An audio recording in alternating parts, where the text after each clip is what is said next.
नमस्कार मित्रांनो, आजच्या या व्हिडिओमध्ये आपण शिकणार आहोत गाडीची क्लच असेंब्ली कशी बसवायची. हे काम जरी थोडे तांत्रिक वाटत असले तरी योग्य पद्धतीने केल्यास ते अगदी सोपे आहे. तर चला सुरुवात करूया. सर्वप्रथम आपल्याला लागणारे साहित्य तयार ठेवा. यामध्ये समाविष्ट आहे clutch plate, pressure plate, flywheel, bolt, washer आणि एक टॉर्क रेंच. काम करताना नेहमी हातमोजे घाला. यामुळे हात सुरक्षित राहतात आणि भाग स्वच्छ राहतात. आता फ्लायव्हील व्यवस्थित बसवलेले आहे का ते तपासा. फ्लायव्हीलची पृष्ठभाग स्वच्छ आणि सपाट असणं आवश्यक आहे.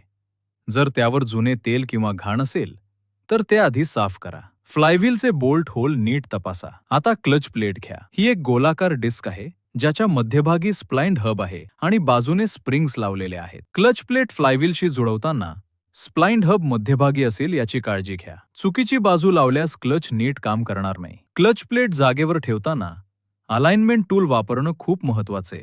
हे टूल क्लच प्लेटच्या हबमध्ये घालून फ्लायव्हीलशी जुळवा. यामुळे प्रेशर प्लेट बसवताना क्लच प्लेट हलणार नाही आणि सर्व बोल्ट होल व्यवस्थित जुळतील. आता प्रेशर प्लेट घ्या. ही एक जड धातूची असेंब्ली आहे ज्यात डायफ्राम स्प्रिंग असते.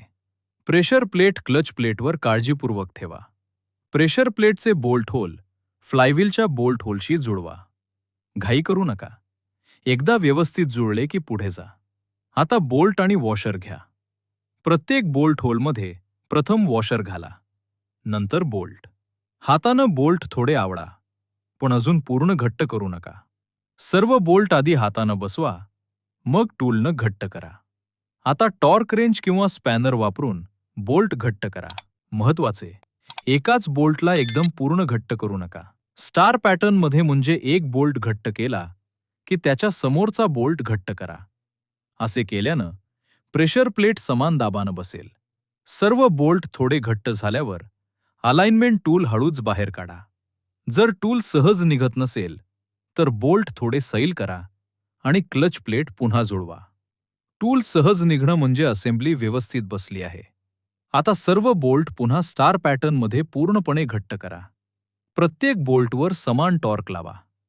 जास्त जोर लावू नका, अन्यथा फ्लायव्हील किंवा प्रेशर प्लेटला नुकसान होऊ शकते. निर्मात्यानं दिलेल्या टॉर्क स्पेसिफिकेशन प्रमाणे काम करा. सर्व बोल्ट घट्ट झाल्यावर असेंब्ली एकदा नीट तपासा.